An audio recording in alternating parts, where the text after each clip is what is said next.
Hola, ¿cómo están? Muy buenos días. Les damos las gracias por estar con nosotros en este programa donde vamos a platicar con el embajador Jorge Lomónaco. Él es un diplomático, un arquitecto mexicano, ha sido embajador de nuestro país ante los gobiernos de Suecia, de Lituania y de Letonia, y ha sido representante de nuestro país en organismos internacionales allá en Ginebra, Suiza. Saludo a mi compañero Jaime Guerrero y a mi querida Gaby Sotomayor.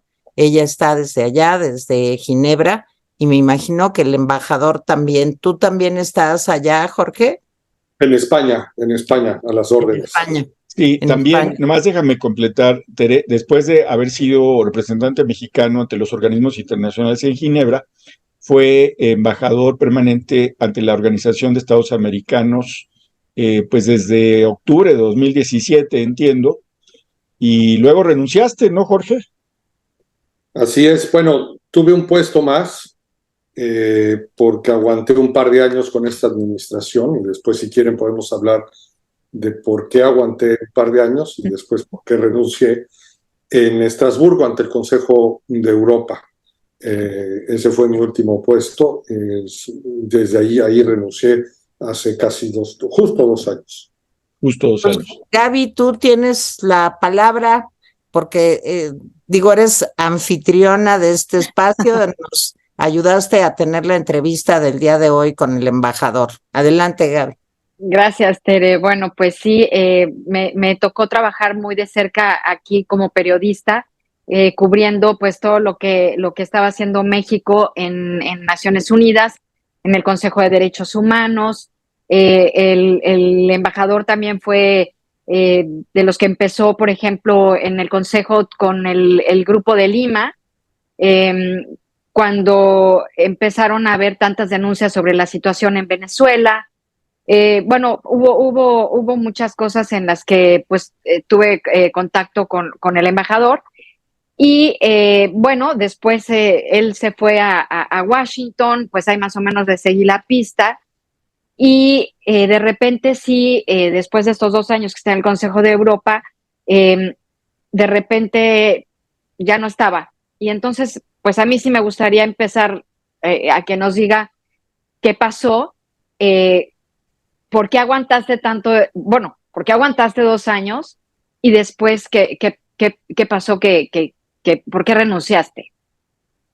Bien, pues Porque bueno, de nuevo muchas gracias por la invitación y un gusto participar con ustedes y que les interesen los temas que a Gaby y a mí nos interesan del mundo internacional. Eh, yo, yo, tenía, yo tenía dudas en 2018 sobre si renunciar antes del inicio de la nueva administración, como las tuve en 2006 cuando era cónsul general en Miami. Al final, en 2006, sabemos lo que pasó y esas dudas se disiparon y de hecho participé de manera más o menos activa en explicar en Miami qué es lo que estaba pasando y sobre todo cuando el tribunal falló en definitiva el resultado de esa elección, en explicar por qué había fallado y por qué las acusaciones de fraude no se sostenían. En el 2018, como les digo, tenía mis dudas, pero gente a la que, colegas, amigos, a quienes yo respeto mucho, a quienes quiero mucho, me acabaron convenciendo de darle el beneficio de la duda a este gobierno. Pero además me dieron un par de argumentos adicionales. Tuve obligaciones con México, con el Estado mexicano, y es importante que ayudes a que las cosas no salgan mal desde dentro. Entonces me acabaron convenciendo. Un proceso, por cierto, muy parecido al que muchos diplomáticos estadounidenses sufrieron de carrera, sufrieron a la llegada de Trump al gobierno. Algunos renunciaron de inmediato, pero otros empezaron a renunciar más o menos al segundo año de la administración Trump. La mayor parte de los que renunciaron al segundo año, cuando les preguntan, cuál fue, si hubo un acto en particular, un evento en particular. Hablan de Charlottesville, ¿se acuerdan? Esa marcha entre contingentes de africanoamericanos y de antiinmigrantes, incluso neofascistas, neonazistas, que acabaron con el atropellamiento de una mujer por uno de ellos. Y cuando Trump le preguntó, ¿hay gente decente en los dos bandos? Y eso para muchos diplomáticos americanos fue un punto de quiebre. No podían trabajar para un presidente que justificaba actos racistas e incluso criminales de grupos neonazistas o neofascistas. En mi caso no hubo un Charlottesville, pero sí hubo una acumulación de muchos pequeños Charlottesville, más que uno solo.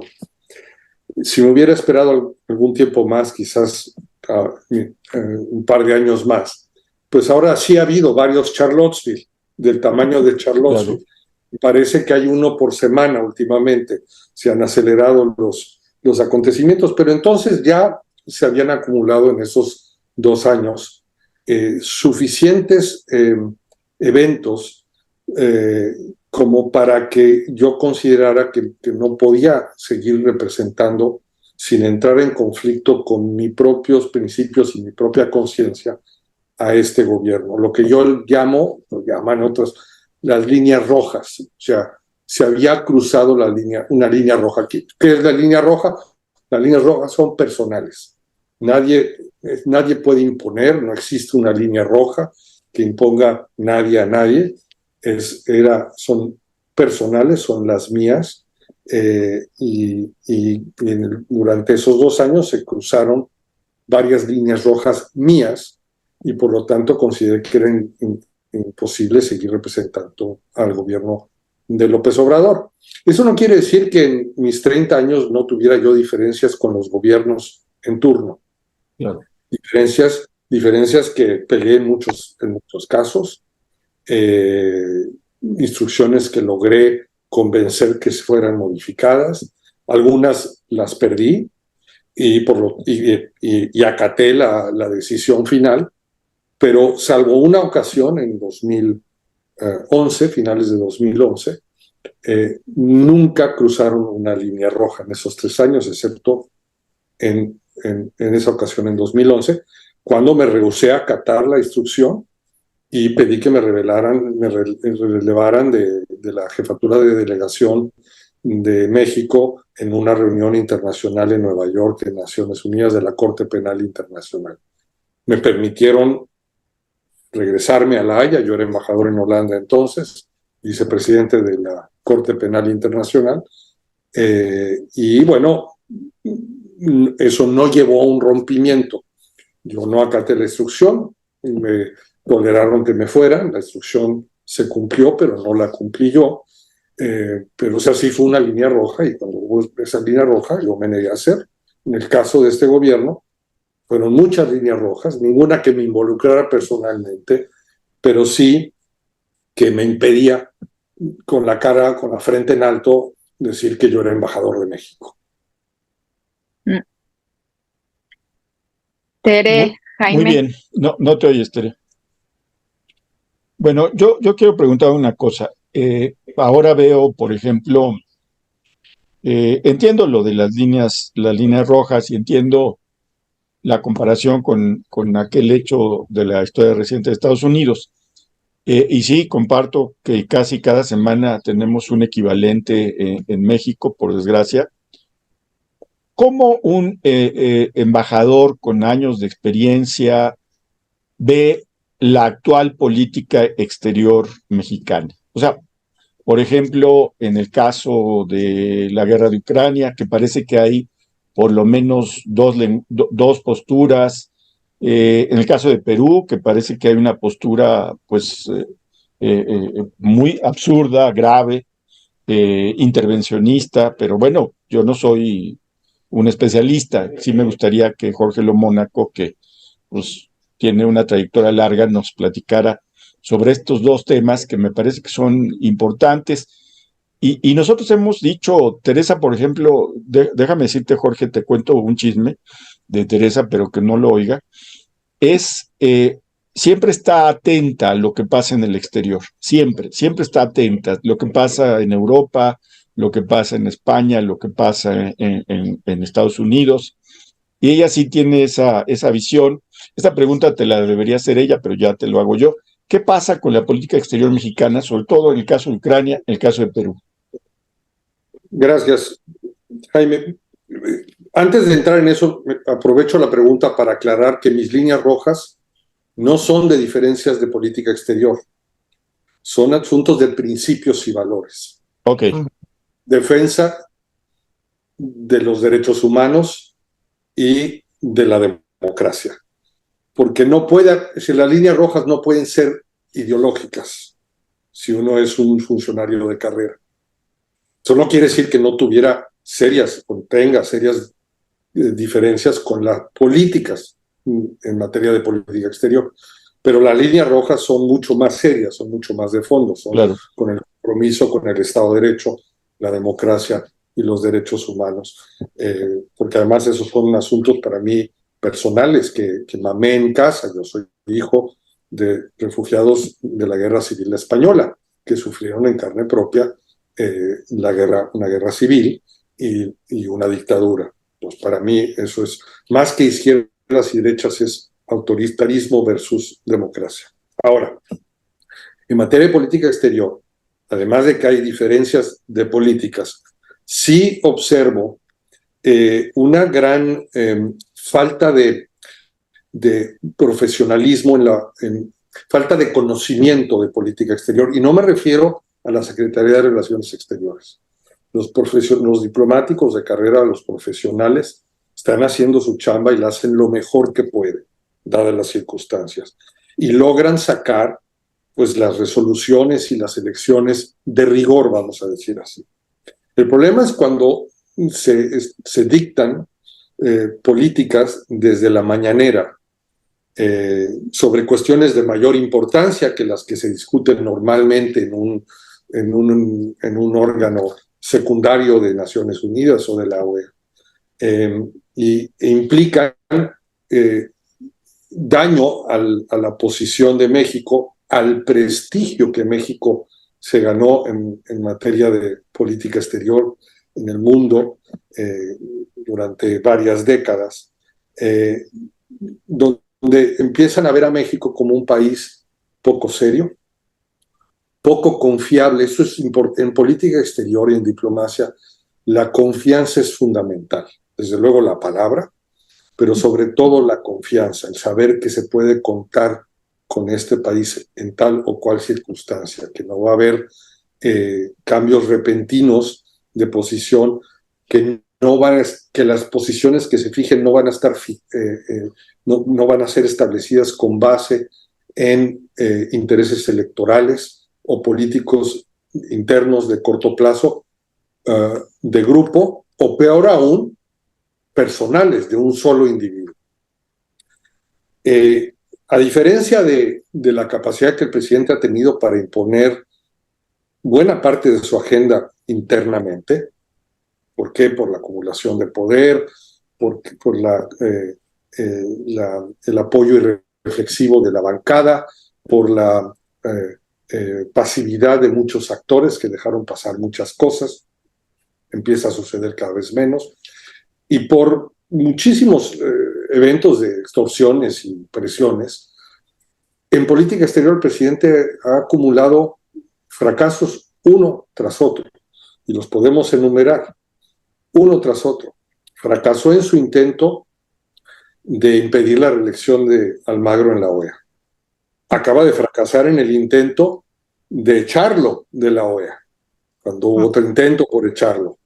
Fracasó en el intento de que la CELAC sustituyera a la OEA, de acabar con la OEA. Sus dos grandes propuestas en Naciones Unidas, la del Fondo para la Pobreza Extrema y la de la paz en Ucrania, fueron simplemente ignoradas, pasaron por alto, nadie volteó a verlas, nadie las discutió siquiera. fueron porque no eran propuestas serias. España, hasta donde yo entiendo, no ha pedido disculpas.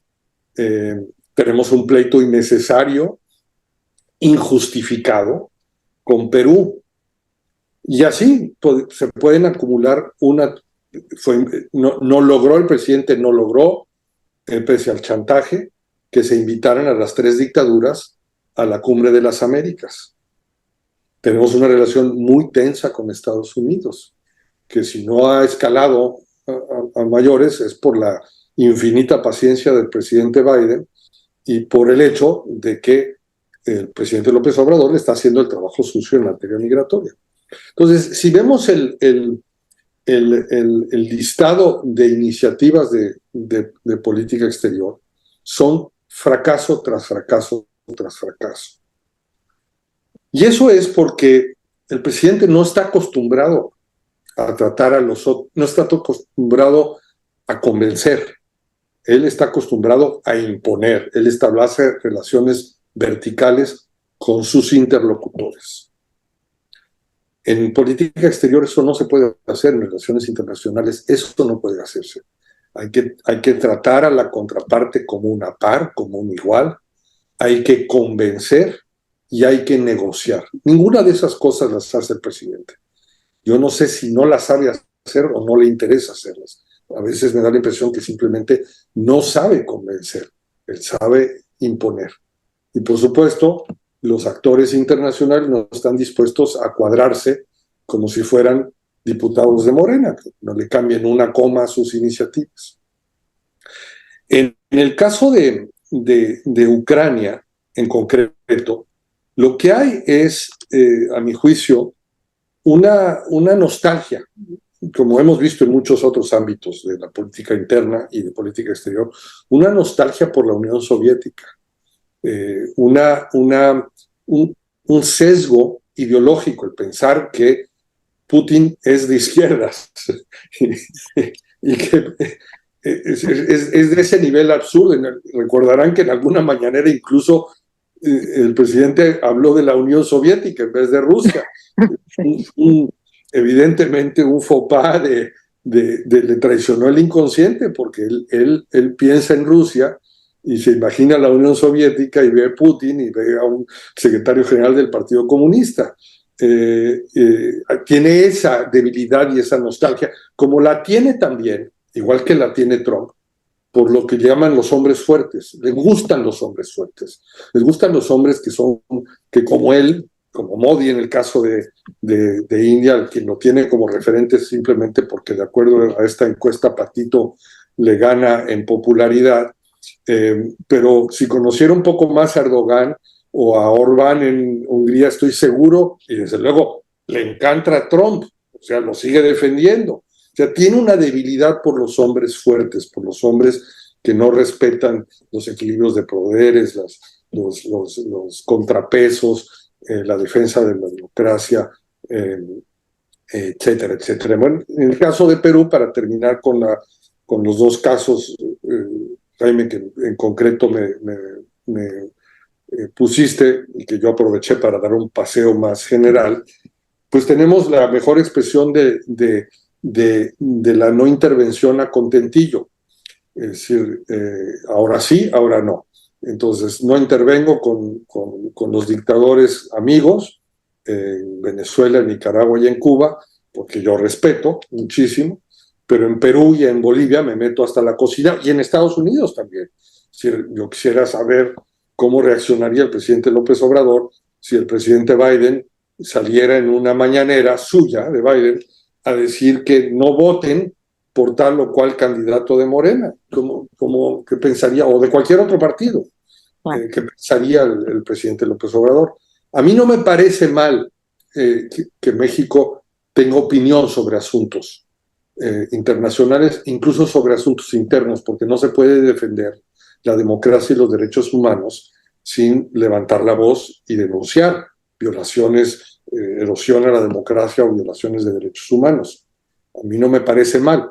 Lo que me parece mal es que haya inconsistencia, que haya un doble estándar, que se aplique con un sesgo ideológico y que y que se abanderen banderas equivocadas. Ya no solo se trata de defender o no lo que ocurrió con Castillo, sino incluso el presidente ha tenido la osadía de interpretar la Constitución peruana. Eso sí me parece ya un exceso de que ni el mayor intervencionista americano hubiera soñado jamás interpretar la Constitución peruana y decirles a los peruanos que su Constitución está mal. O sea, me parece ya el colmo de los colmos.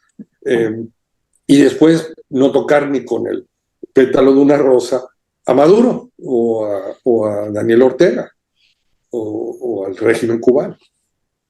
Embajador, yo nada más te quiero decir, Jorge, que yo también soy hija de un exiliado de una dictadura militar en Venezuela y entiendo muy bien las líneas rojas y entiendo muy bien pues la herencia que traemos pues de la lucha por las libertades y los derechos humanos.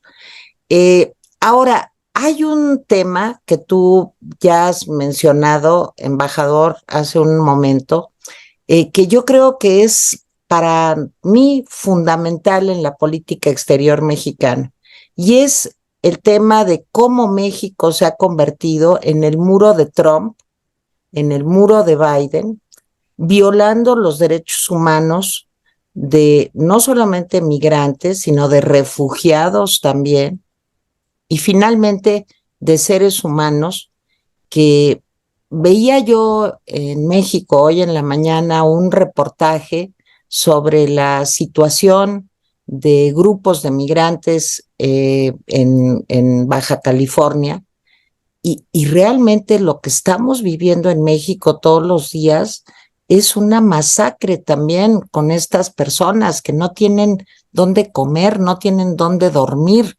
Su situación es totalmente, pues digamos, indefinida, no tienen una calidad migratoria ni siquiera, y están aquí pues en condiciones infrahumanas.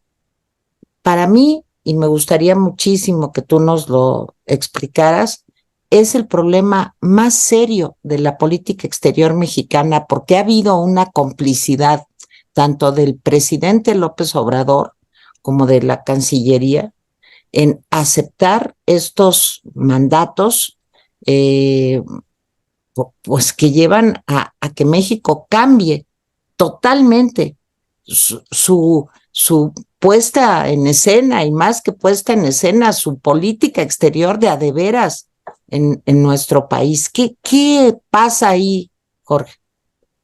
Tere, gracias, y no podría estar más de acuerdo con la manera en que lo has descrito y lo has planteado. Y sí, coincido también que es probablemente la mayor inconsistencia e incongruencia de política exterior, la que, de hecho, la única que ha causado muertos.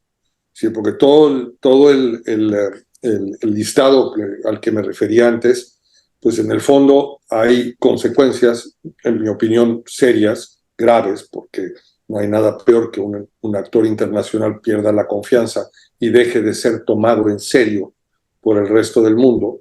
Pero en este caso, encima de eso, tenemos ya muertos, 40, directamente, tantos más indirectamente, lo que ocurrió en Chiapas hace algún tiempo, lo que ha ocurrido con los secuestrados en San Luis Potosí, y una violación constante de derechos humanos. Y es irónico que siendo quizás la política internacional más dañina, más grave, es la que menos importa en México. Y creo que uno de los factores por los cuales el presidente ha continuado es porque en México importa poco. Tiene muy poco costo para él. A mí me ha sorprendido un poco esto, pero es la verdad, tiene muy poco costo para él. Nos preocupa a unos cuantos, a los que nos interesa la política exterior, a los que estamos metidos en temas de derechos humanos, a medios, a periodistas y analistas académicos como ustedes, pero pues en el fondo somos unos cuantos. El asunto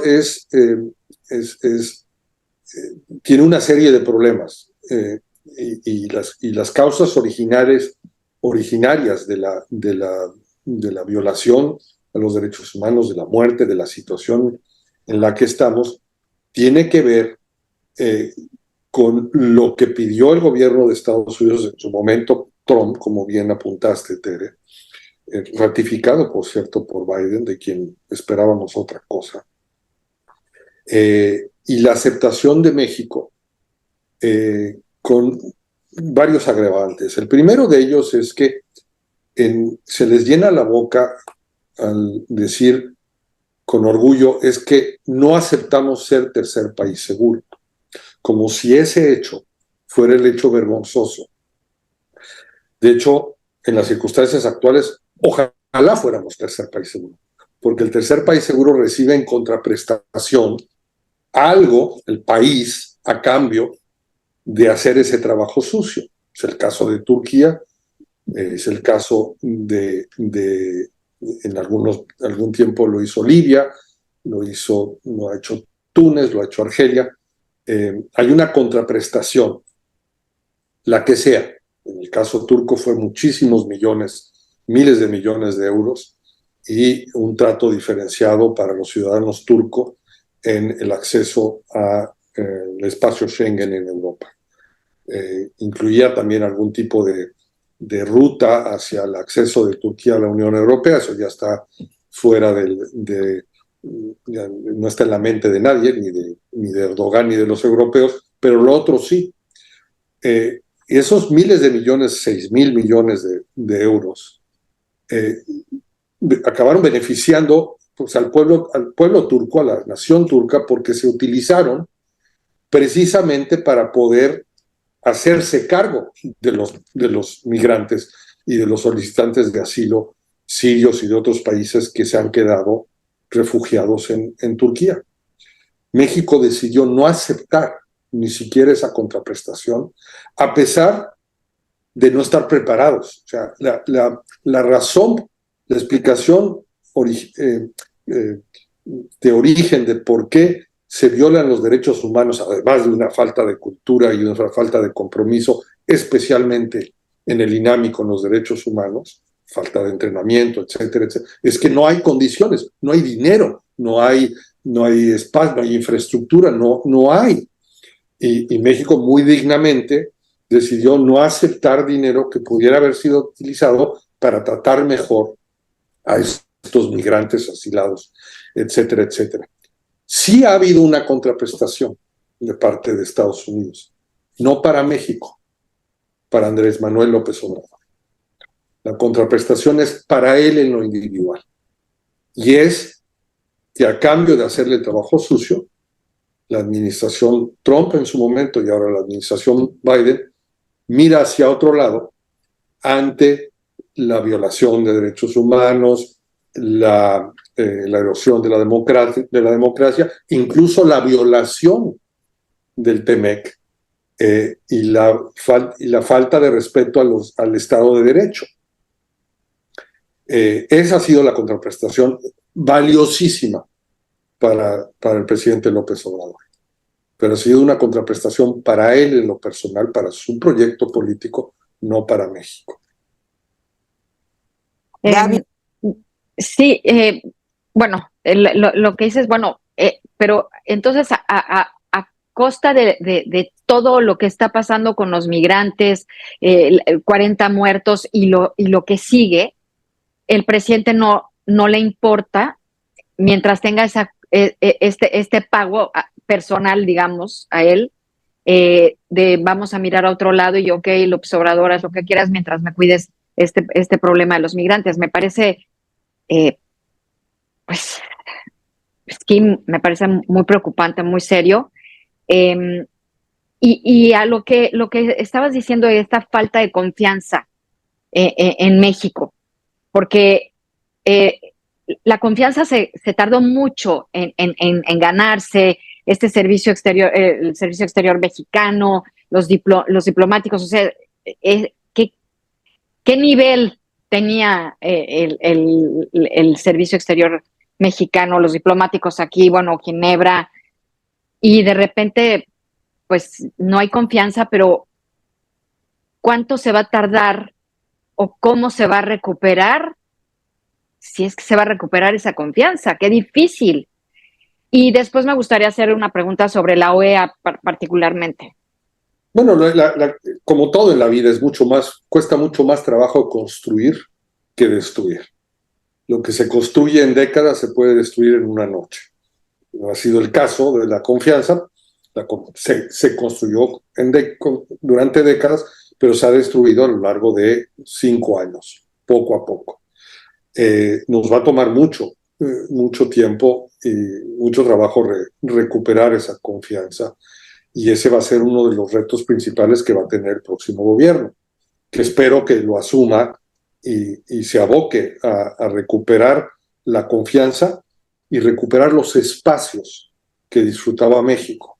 Creo que es muy revelador y ilustra claramente esto, que México no haya sido invitado a la reunión del G7, que ya había sido invitado, y si vemos quiénes fueron los invitados en la reunión del mes pasado, pues en condiciones normales México tendría que haber estado ahí.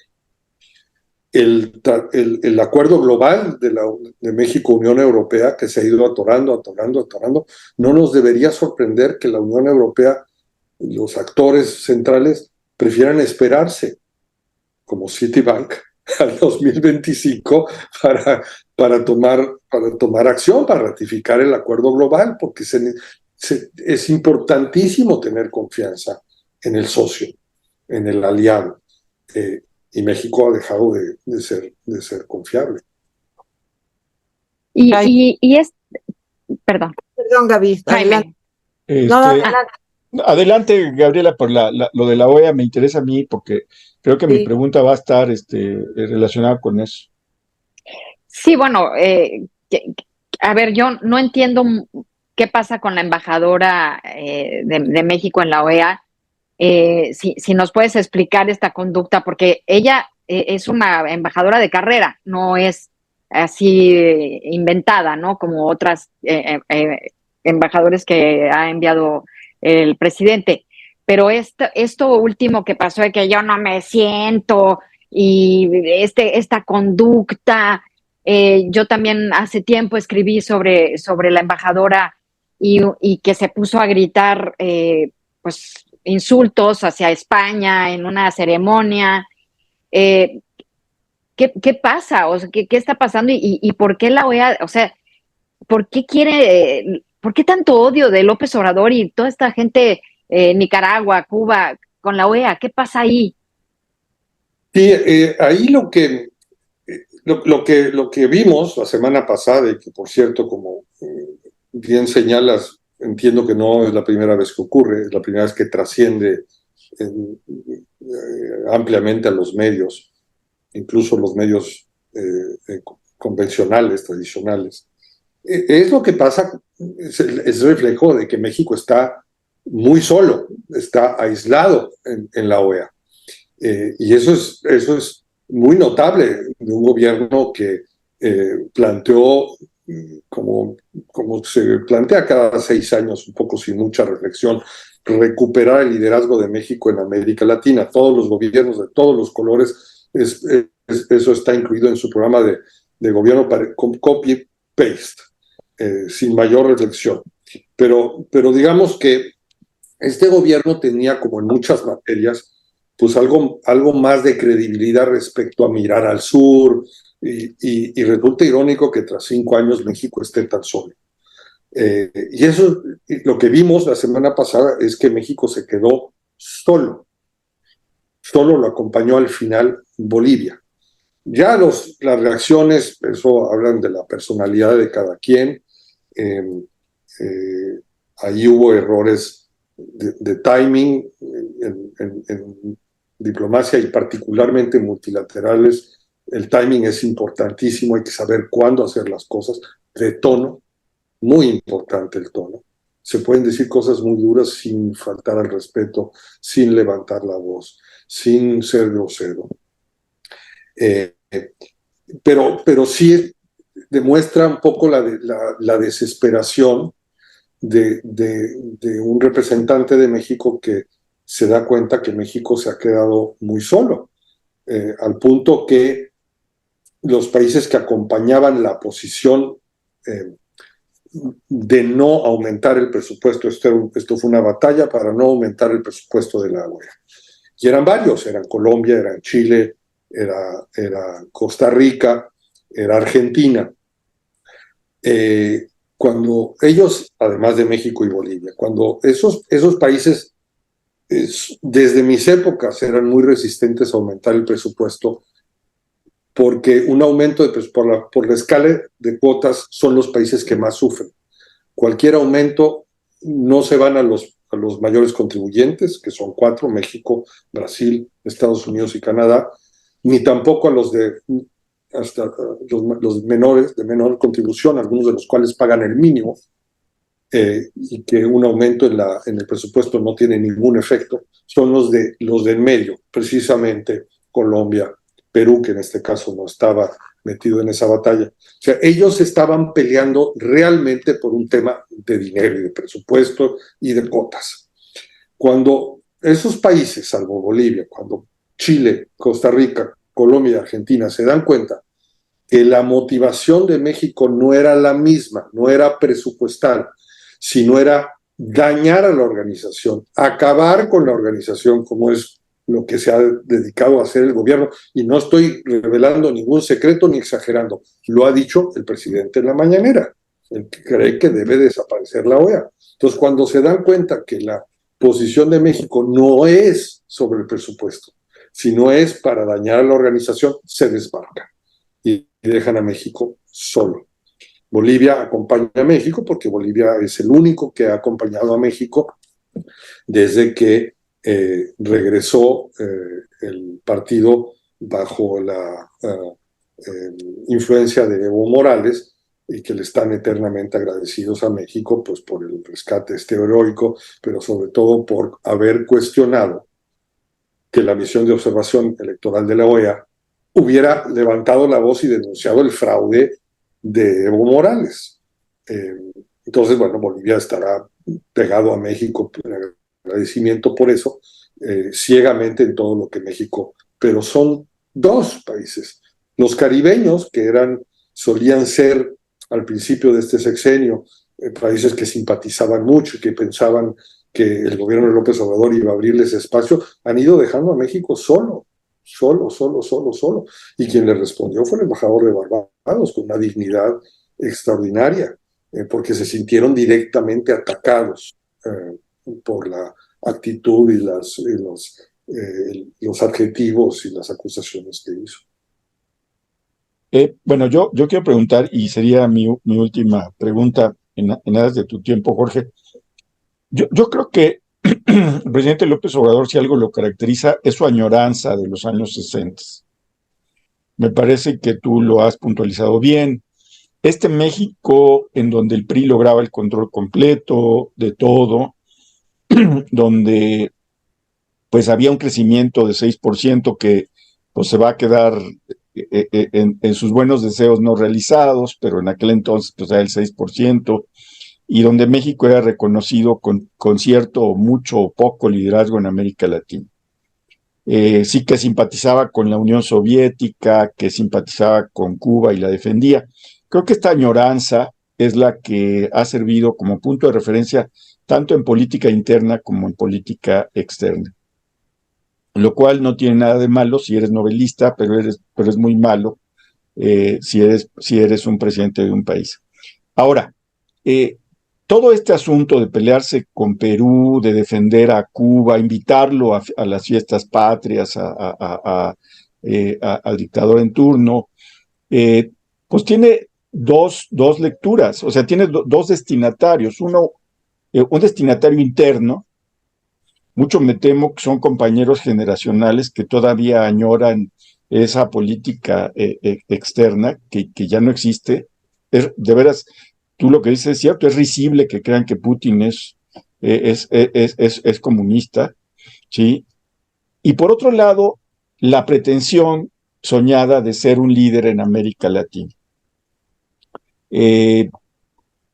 Bueno, en América Latina no ha logrado nada, pero ¿tú crees que ese liderazgo que el presidente propone tiene alguna posibilidad de concreción, por ejemplo, ante un Boric que se deslinda del apoyo de Lula a Maduro, por ejemplo? Y bueno, pues también él es de izquierda y de izquierda a izquierda. O sea, hoy veo el panorama latinoamericano y veo izquierdas fraccionadas, pero también creo que López Obrador es, pues ni siquiera estoy seguro que lo crean de izquierda, Jorge. O sea, creo que lo ven así como un mal necesario. ¿Tú cómo ves que ven los gobiernos de izquierda a López? Yo creo que lo ven como un nostálgico, en efecto, de los 60, de la Guerra Fría, que entiende al mundo que mira al mundo como se veía en los 60, los no alineados, eh, la Guerra Fría, la epopeya cubana, eh, y que un presidente que no se ha dado cuenta que el mundo cambió, ha cambiado muchísimo, una barbaridad, varias veces, y que México desde luego cambió, América Latina ha cambiado, un continente donde hay por lo menos dos izquierdas, por lo menos, si no es que más, pero digamos para simplificar, la izquierda comprometida con la democracia, con los derechos humanos y el Estado de Derecho, que no es antiamericana, y la izquierda troglodita, que no está comprometida ni con la democracia, ni con los derechos humanos, ni con el Estado de Derecho, autoritaria y antiamericana. Eh, por cierto, esto nos demuestra que América Latina nunca ha sido esta famosa unión de América Latina, siempre ha sido un sueño, el sueño de Bolívar, pues un sueño, una aspiración, un sueño, siempre ha estado muy dividida América Latina. Hablabas, Jaime, de los 60, bueno, en los 60 México estaba solo con Cuba, pero completamente solo.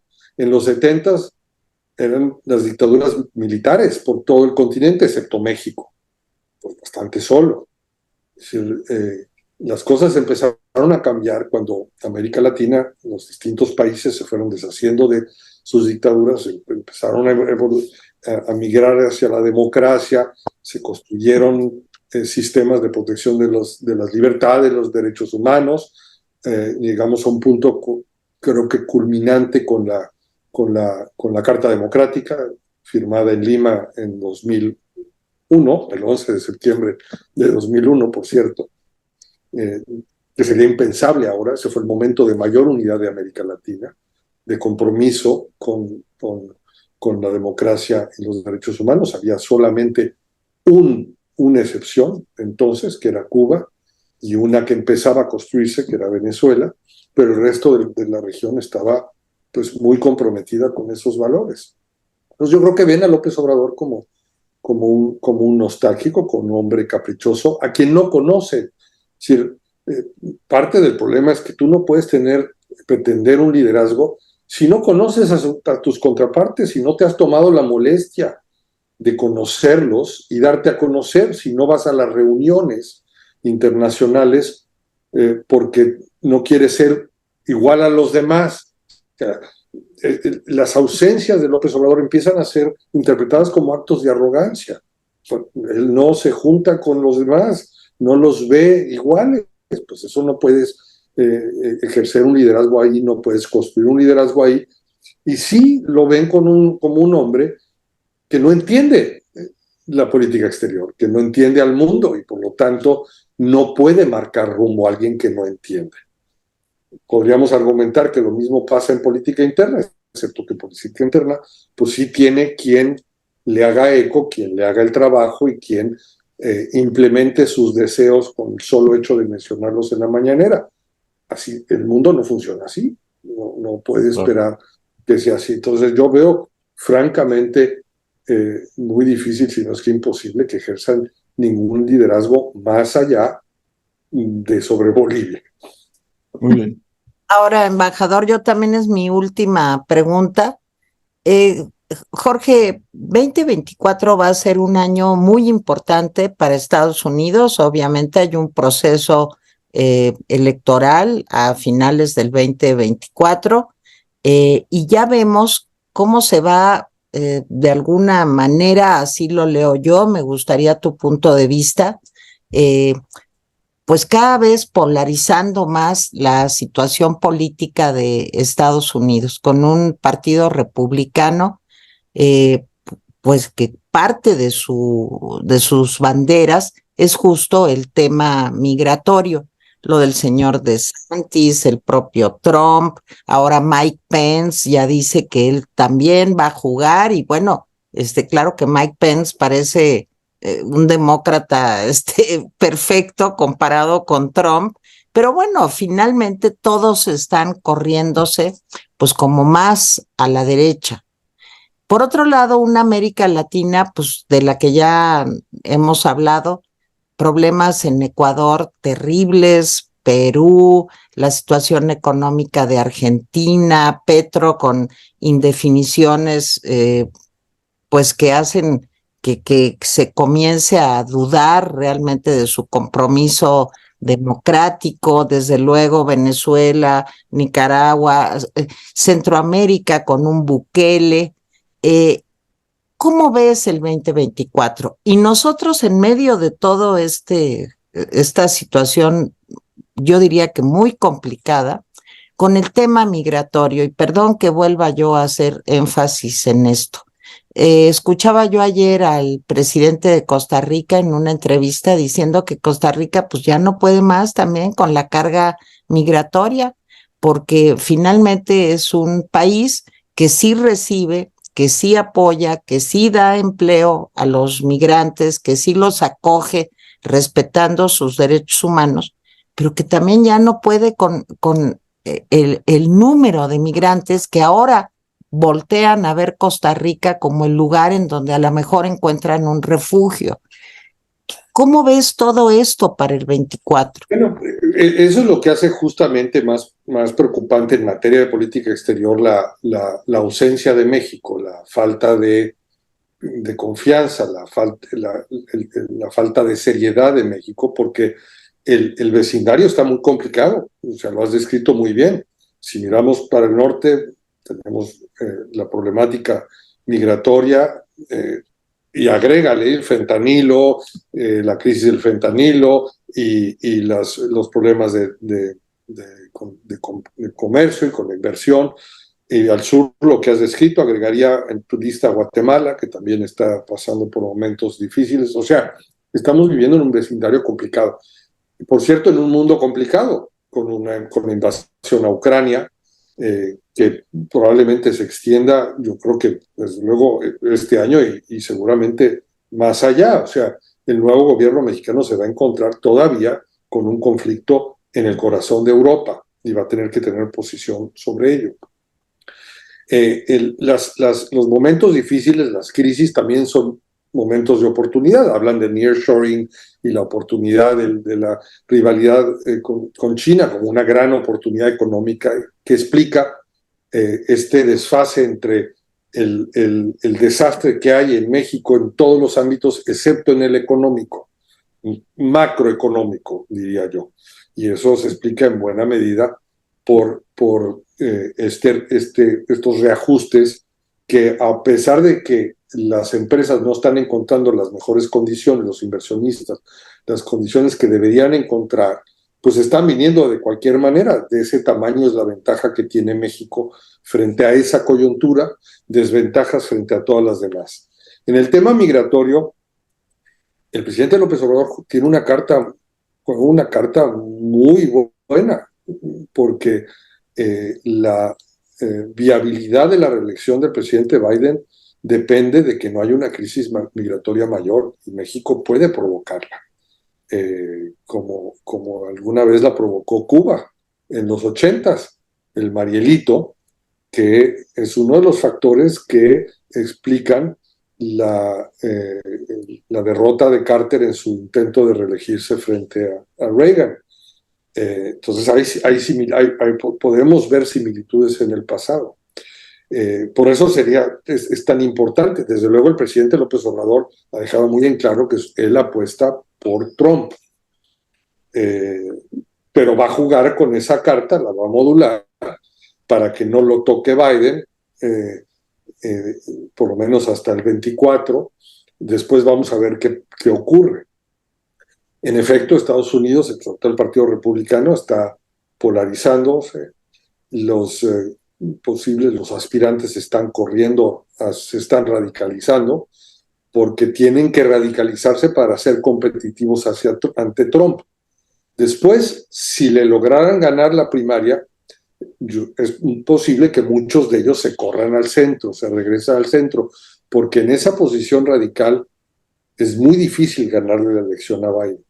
La única manera es correrse al centro, porque afortunadamente la elección de Estados Unidos del 2020 se disputó en el centro. Y ojalá que eso vuelva a ser el caso, que la elección del 2024 se dispute en el centro y no en los extremos radicales. Ahora, la radicalización y la polarización de los republicanos me recuerda muchísimo a la de Morena y de López Obrador. O sea, yo creo que hay un intento por polarizar en México el 2024, que va a haber una creciente radicalización del presidente y de su gobierno, y veremos cómo responde la oposición ante ese reto, la oposición, la sociedad civil, los potenciales candidatos ante el reto de la polarización. Si le responde tesis, antitesis, o si más bien optan por la síntesis como alternativa para enfrentar la polarización de López Obrador, en la que sí parece muy difícil ganarle. En polarizaciones es muy difícil ganarle a López Obrador y a Morena. Quizás en una síntesis, viendo hacia el futuro, desde luego no hacia el pasado, la oposición tenga mejores posibilidades. Muy bien, pues Gaby, Jaime, de veras, Jorge, los tres, te agradecemos muchísimo tu tiempo, que hayas compartido con nosotros, pues, parte de tu gran experiencia en el mundo diplomático, en el mundo de las relaciones internacionales, y te agradecemos mucho, Gaby Sotomayor, que nos hayas dado la oportunidad de conversar el día de hoy con el embajador Jorge Lomónaco. Jaime, nos despedimos. Bueno, sí, nos despedimos. Bueno, agradecerle de nuevo a Jorge su tiempo, como dice Teresa, y su amena e interesante charla. Agradecerle a Gabriela Sotomayor. Y bueno, no sé si quieras decir algo por último, Jorge, antes de despedir el programa. Solamente que el agradecido soy yo. Muy bien. Agradezco mucho la invitación, la oportunidad. Los felicito por el esfuerzo y los seguiré. Muy bien. Por favor. Pues entonces que no sea la última vez que nos vemos. Muy bien. Pues gracias a todos por vernos. Buenas noches, buenos días, buenas tardes, a la hora que nos vean. Este fue un programa especial del Rapidín. Mil gracias y nos despedimos. Hasta luego. Gracias, hasta luego. Muchas gracias. Hasta luego. Adiós.